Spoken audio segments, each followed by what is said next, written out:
Okay, first I really want to acknowledge and congratulate the team, William, Kiara and Grace, for organising this today. Well done.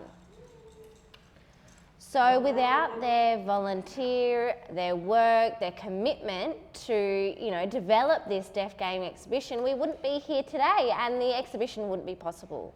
I also want to acknowledge all the other supporters, funders and stakeholders for their time and contribution. It's been a really important aspect to getting to where we are today. So my name's Rosanna. I'm really excited to be your MC and panel facilitator for today. So I wouldn't call myself an artist, not like these guys.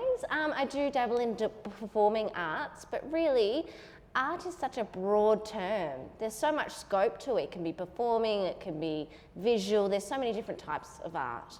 But today we really have the exciting opportunity to get to know these artists more and get to know a little bit about the art that they have exhibit in the exhibition. So yes, it was a challenge for the artists to choose the arts they would exhibit, but we'll get to know a little bit more about that. So for the rest of today, I'll let them talk a little bit more in depth about their work and I'll stop talking so much. But I just want to acknowledge that this week is National Week of Deaf People. And today, specifically the 23rd of September, is a special day. Why? Because it's the International Day of Sign Languages for all around the world. So that's wonderful. For many of us, our journey in the deaf community, there's no community without Auslan, so Auslan is such an important part of it. So I look forward to the rest of today. Great. So my first question for the whole panel is I would like them to please introduce themselves, their sign name, and a little bit about their work. I will have a specific question.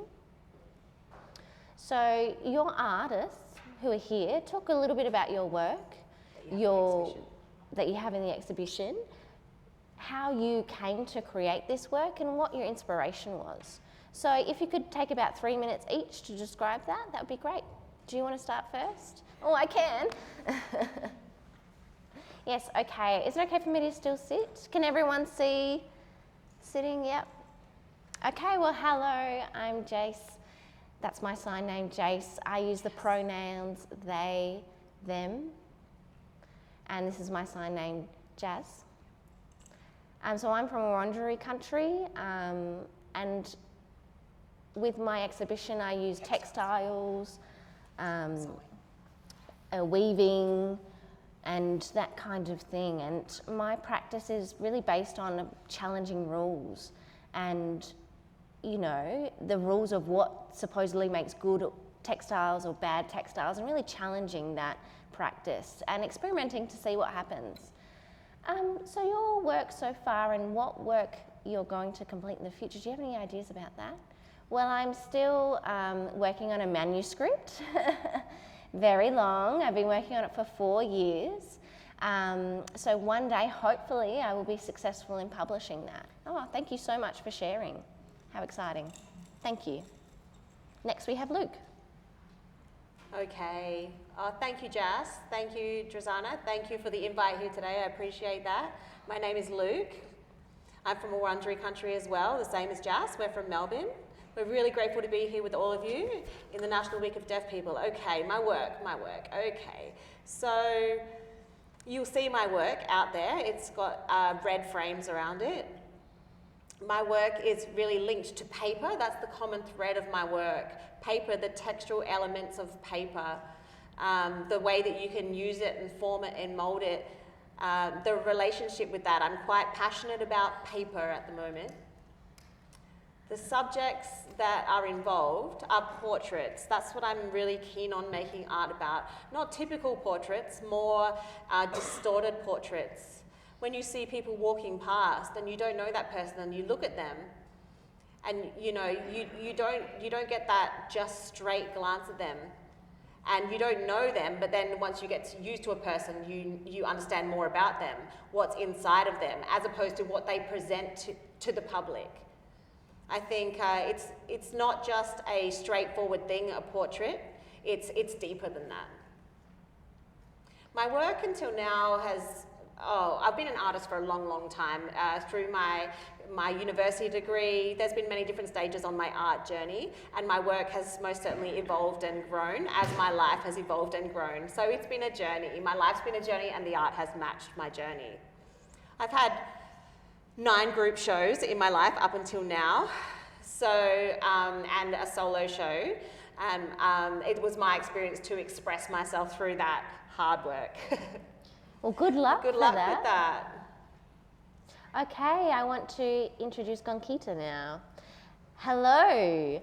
So, I'm originally from Wurundjeri country, but I've actually moved, and I've moved to Geelong, and that's the Warrawong country there. And so that's where I'm living at the moment. So my name is Gonkita, so that's my artist name. My actual name is Jacob, or my sign name Jacob. And, you know, I'm Jacob when I switch off of art, and in Gonkita, that is my artist and my work personality and name. And so I've been working for a while on visual art, like painting, and what I really enjoy painting is hands. So you'll be able to see the hands in the exhibition are mine. And so when you see street art or graffiti, it's mostly English tags or English forms on that art. And I thought, where's the Auslan? So I really wanted to show and have street art to show that deaf people are here. So I've done that in the past. I want to do that in the future. So my dream is to do a really huge piece to show that, hey, we're here and we're going to be here from now and further on. So that's my plan. Thank you.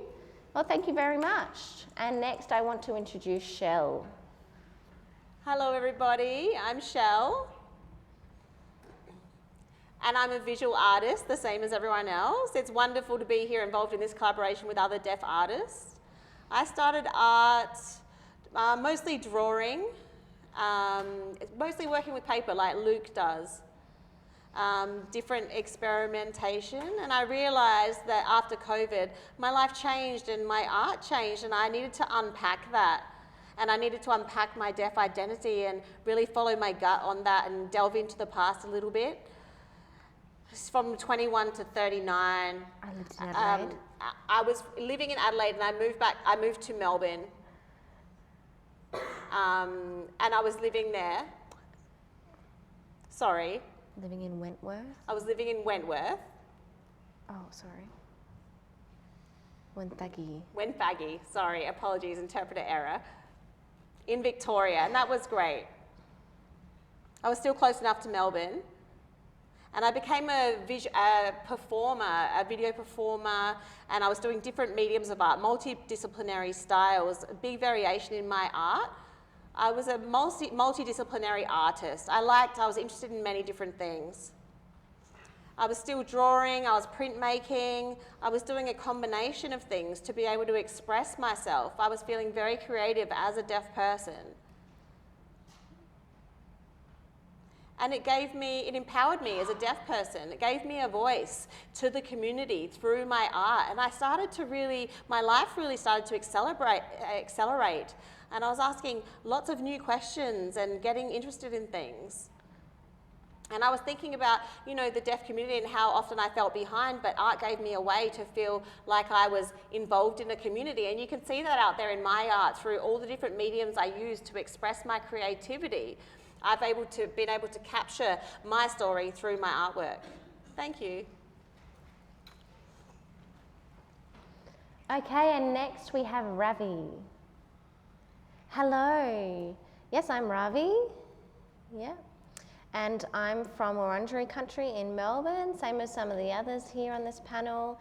And so I've worked as an artist, and my art in there is a bit abstract, so it's like a house, but it's sort of disconnected.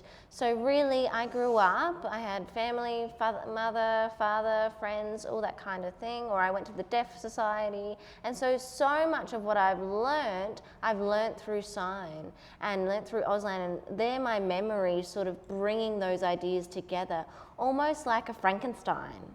It's not one piece, it's actually the building becomes a Frankenstein piece of all my memories together. So it's a video work. If you come up really close, you can see the door and you can see a tree moving and all that kind of thing. So make sure you look at the artwork up close. And mostly I've been working design so far in my career. I've lived and worked as a designer for about 15 years, but I have always made art as well in different ways. Most of the time it's digital art, you know, connected to 3D work or computer work or anything of that nature in a digital way. So that's what I've really felt connected to in my art. So in the future, I hope to do more of that. And also, you know, in terms of building the house, I want to build more, you know, house things. So if you remember, tell me a sign, let me know, and we can make it together. So please let me know, show me your signs. And lastly, but as equally important, we have William. Hello everybody, I'm William Maggs. Thanks for the introduction, Jazana. I just want to acknowledge again that we're on Kaurna land. And I wanted to also give appreciation for the smoke ceremony before. I would say my art in the past has involved more painting. Sorry, big flash in my face gave me a scare. So I'm a painter, but the theme is about unpacking myself, my personal identity. My artwork out in this exhibition is from 2 years ago, thinking about the deaf community and how I wanted to represent that, I wanted to talk about my deaf heart, about the psychology involved in unpacking that, the feelings and emotions involved in that, involved in being part of a deaf community. I understand that my way of processing the world and of hearing people is, you know, it takes a lot of energy, lip reading, being very determined to work things up, chasing lips all the time, the opposite, you know, trying to get people's attention or be involved in things. It's our experience, you know, and I know we all have that shared experience of struggling to keep up in a hearing world. And resilient. And I know I've had to be, and we've all had to be resilient, you know, and, you know, a lot of opportunities have barriers for us and it can be extremely frustrating, but I was able to take those and through art turn them into a positive thing, and that's my work in a nutshell, fundamentally. So you want to talk about your aim in the future for your art? So, you know, up until now, I was a born artist.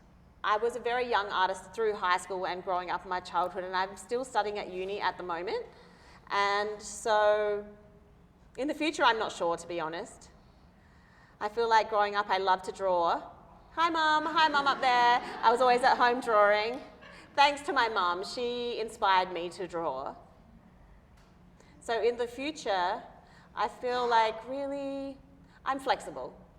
I want to unpack more and feel more connected to myself. I want to collaborate with people. I don't want to work alone. I love collaborating. I love working with people, and that's why I invited these brilliant artists to be with us as part of this Deaf Gain exhibition.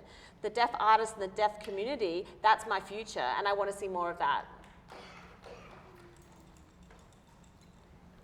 Wow, so many different experiences, but so many similarities, and it's so interesting to see that everyone had a different path here, and it's so important because we need to know that we're not the same. We've got our own interests, we've got our own journeys, we're all different. And the theme of this first half of the panel will be talking about individuals' journey into art. Once we've finished that sort of discussion, then we'll have a quick break. I also want to sort of link to what William was saying before about, you know, having support and supporting each other as artists, because we know the deaf community has a collectivism culture. And so maybe when I talk a little bit more about it, it'll become more clear. So for example, if something organises an event, someone might say, oh, should I go? Hey, are you going? Are you going? Are you going? Yeah? Okay, I'll go as well.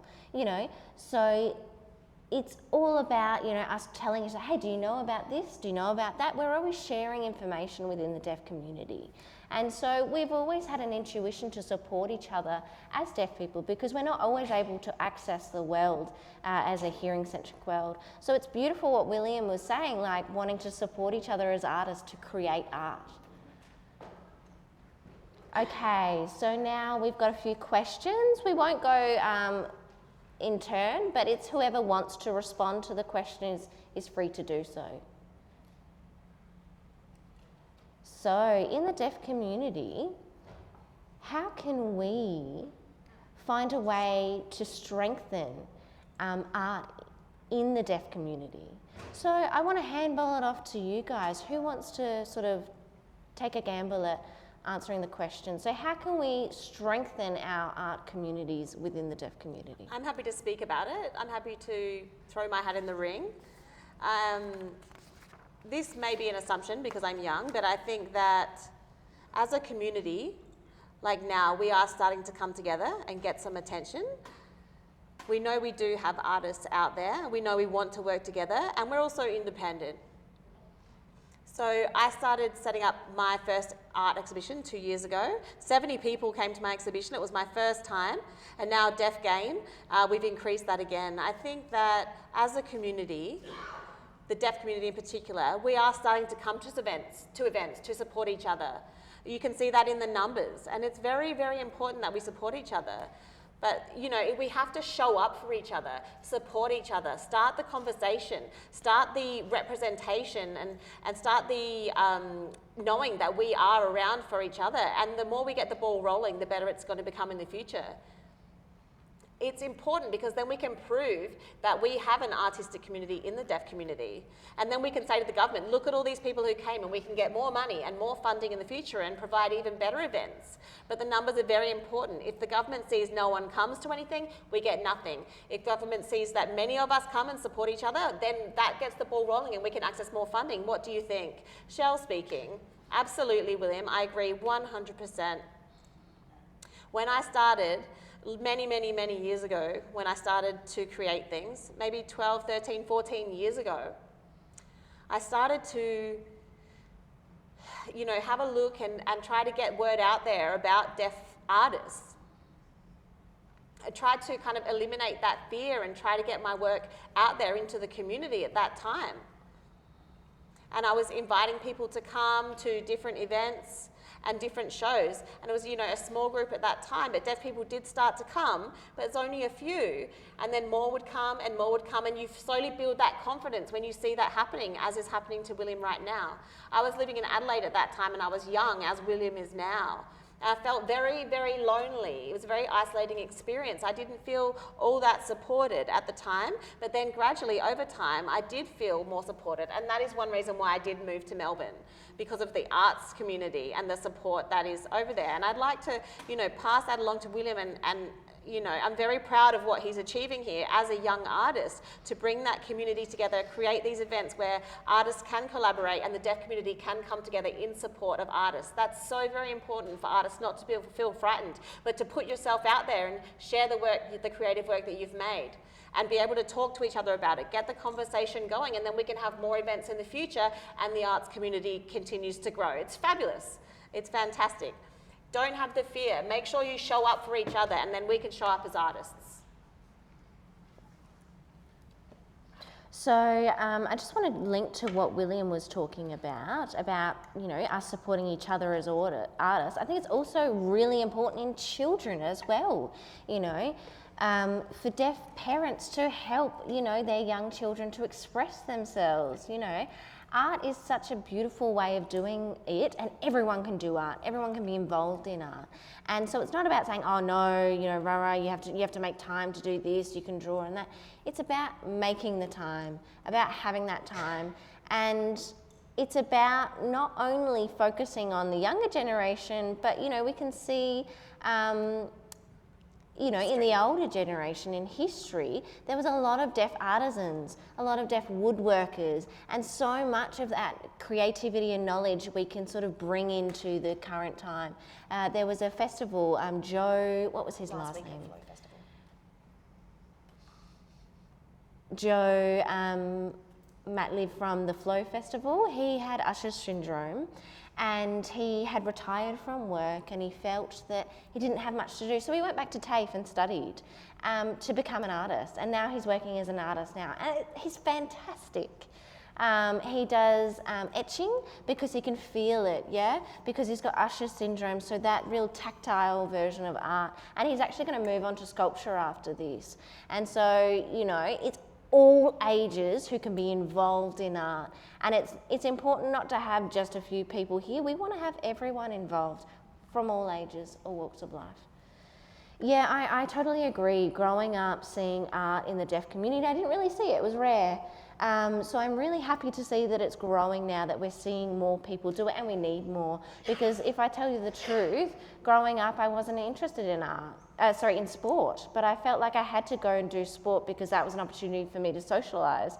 So for me, if I was to choose between sport and art events, I'd choose art every time, so it's great to see that community grow. Luke speaking. Yeah, it's interesting and it's very political, this kind of thing. If we should support each other, who are you going to support? I'll support that person but not that person. It becomes like political chat in the community and it's a bit disheartening sometimes, to be honest. You know, that's why there's such underrepresentation in the deaf community of artists. It's the big organisations, art organisations, private organisations, there's no deaf representation in any of those organisations at all. Overseas, there are a few that pop up now and then, a few deaf artists, but here there is no deaf representation at all. So it's also really great when we can have both communities working together. Not just one community, we really need to have representation in the mainstream community as well. In the same way that First Nations people do that, we need to do the same thing. I've been thinking about that recently, actually. It's important.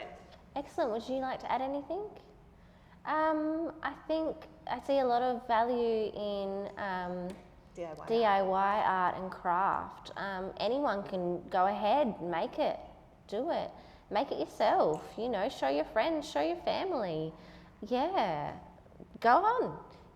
Maybe you'll end up showing it in your lounge room or put it up. Before, I had a house show before. Oh, lovely. Excellent. Wow. Art sometimes, like Luke, you were saying, there's an art world where there's sort of an expectation. Can I fit into that world or not? Maybe I can't, so I'll just drop it. And so, for example, for me, like I say, I make Auslan stickers and stuff, but I don't call myself an artist because I feel like I can't sort of get to your level. But what you're saying, right, you can have home art, you can have crafts, you can have your own creativity that makes you happy. It doesn't have to be ticking boxes and dotting I's. It's about expressing what you feel, and you can see the diversity in the group we have here. You can express your art through theatre, textiles, whatever your platform is. So now I'm thinking it's about exploring the art world, it's about taking that journey. It's not about jumping right up to the top and saying, look, I'm in the art world, I'm an artist, but it's actually the journey of navigating your way there. So thank you everyone for your answers. I've got one more question for the panel and then we'll have a short break. And in that break, you can ask some questions one-on-one if you like. Okay, so the next question is sort of a good connection to what Luke was talking about. Contemporary art, at the moment, and the contemporary art sector, really, how can we make sure that our art is valued the same as any other artist in the contemporary art world? How are we going to match that? I don't know if, Luke, you want to start because you were talking about that recently. I'm happy to start. That's fine. Did anyone else want to jump in? Okay, well, there's so many ways we can do that. On Thursday night, I was talking about inclusion or... Participation versus inclusion. Inclusion, yeah, versus participation, or inclusion and participation as two separate words or two separate concepts. Inclusion means there's equity and participation just means you're doing it, and they are very different things. We as a deaf community have an identity. Hello, my name is Luke. We never say, hello, I'm deaf.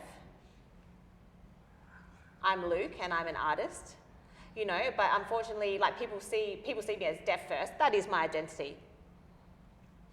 But we're in a hearing world, you know, and all you hearing people, your identity is hearing, okay? So I'm not going to get upset about that. I'm not going to segregate everything. My dream is that everyone is together. There are barriers. Recognition is an issue. Awareness is an issue. Culture acceptance is an issue. Availability, support, all of these things are integral and challenging. Sometimes it feels very heavy, you know, and we need to teach people how to change the attitude. We need to change the attitude and encourage people to be open-minded. I think that is starting to happen, but we have a long way to go. I'm happy for other people to add some more to this. I won't take the full answer for myself. Yeah, Ravi speaking. So I agree with you. Attitude is so important. Attitude is, you know, so important in the art industry. It's worth billions and billions of dollars. You were talking about representation before, and we were talking about funding and grants being delivered to different groups that need to be represented, people of colour, queer people, First Nations people, and we often don't see funding or grants go to deaf people because that representation isn't there.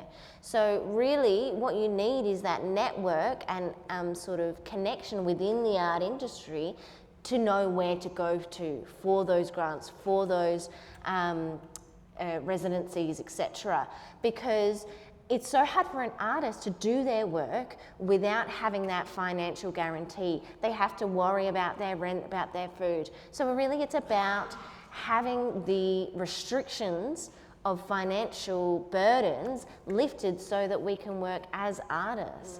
And so I think a lot of money does need to flow back into the deaf community so that we could expand. We don't need $1 billion, a few thousand, 10,000, 20,000, we could start there. Yeah? I agree. Shell, yes, I completely agree with Luke and Ravi, absolutely. We don't have enough representation. And as you were saying, Ravi, the funding, we need more funding, more money available to us to sustain our careers. I was making a video last year and I was extremely frustrated because the organisation took ownership of it. So it was, you know, difficult. I felt like I didn't have control over it anymore. It lost its integrity over a certain amount of time. So, you know, in regards to my deafness and my identity, I felt like it wasn't connected to us anymore. I felt like it became a hearing project. I would, you know, we as deaf people, we own our culture, we own our identity. It's not for other people to own, that's ours to have and ours to keep. So we need that recognition as a deaf community. That's extremely important as well. And I have given talks about that before and I've made a video about that, which can be accessed. I've sent that out to many people. I think it's very, very important that we are able to access that funding that recognises us as a significant part of the art community. That funding is so important because if not, you miss out, like Ravi said. You know, it really disconnects us from what we're doing if you're so concerned about money. And henceforth, we miss the opportunities that come our way for awards, for our creations, and other things, other opportunities that we miss as well for ongoing work and projects in the future. I want to encourage the deaf community, but we also know the boundaries and the issues and how hard it is. We know we have various resources available in Auslan in regards to funding and council and things like that, and they're fabulous. Luke has made some of those, and that's helped to lift us up as a creative community. And you can apply for those things, but sometimes the words in applications, the really complex English, make it very, very difficult. And the different fields that you need to fill out and work out, we need all that in Auslan so we're able to access that in the same way, and our application is as of the same standard. So that's that equality that Luke was talking about inclusivity compared to participation. We need to work together to make sure we raise that standard and find a way to raise that standard at the top levels where things become complex so that we are given equity in the application process for grants and money and funding. We need to make sure that the top layer, the top tier, are more aware of deaf culture and the deaf arts community. William speaking, just carrying on from that. Language access is so important. Where our first language is Auslan, that means that English is our second language, and we're all at various levels of English, and that's okay as a second language. To read English and to write English, we are at various levels. In regards to writing grants for grant funding, I'm not great at that either. People are like, you should write a grant for this and write a grant for that, and I just give a nod because I know that I don't have the skills to do that, and that means I never start to apply for those grants. I was able to do it for this Deaf Game exhibition because Grace helped me. That's the honest truth. Without Grace, I wouldn't have been able to do this. This exhibition wouldn't be happening. And I feel like we need to use our allies in the hearing community, our allies to support us, but also to lead us to what Luke was saying before about, nice to meet you, his exhibition or his speech talks that he's done. 2 days ago, he did one here in Adelaide. And he talked about inclusivity and participation and how they are two different things. And I've been thinking about that since, and about how the hearing community are able to access things for deaf people, potentially to help us write those arts grants and use that language in that different way to make sure that we are aware that the languages are different and that we are trying to write to a certain standard and without understanding the process to be able to engage and get that funding. There's nothing wrong with paying interpreters to do that. They do a wonderful job, I recognise that. But it's so much money goes to interpreting. All of you know. The government, wants to know where all the money is going for deaf artists, but there's so much money going to interpreters. It's always too expensive to support us because we need interpreters. This is a massive discriminatory barrier for us. How can we carry on when we're unable to access the money that gives us full access to everything? We need more deaf awareness. We need the organisations to understand that we need support for these things like grant writing. And we need to ensure that they're able to elevate and create the appropriate environment for us. Couldn't have said it better. Connecting to what William said, this is Luke speaking, in regards to writing for grants applications or anything like that. How would anyone know that you have been given access to something to help you to write that? The system is what needs to change, not us. To ensure that we are successful in the future, it's the system that needs to change. We need to work together with our allies, absolutely, but not have them take over and change ownership of something from a deaf-owned thing to a hearing-controlled thing. So yes, we can work with our allies, but our allies do not have to take over. And yes, our allies can carry on as a continuing thing to check our progress or check our applications. And then when their job is finished, their job is finished.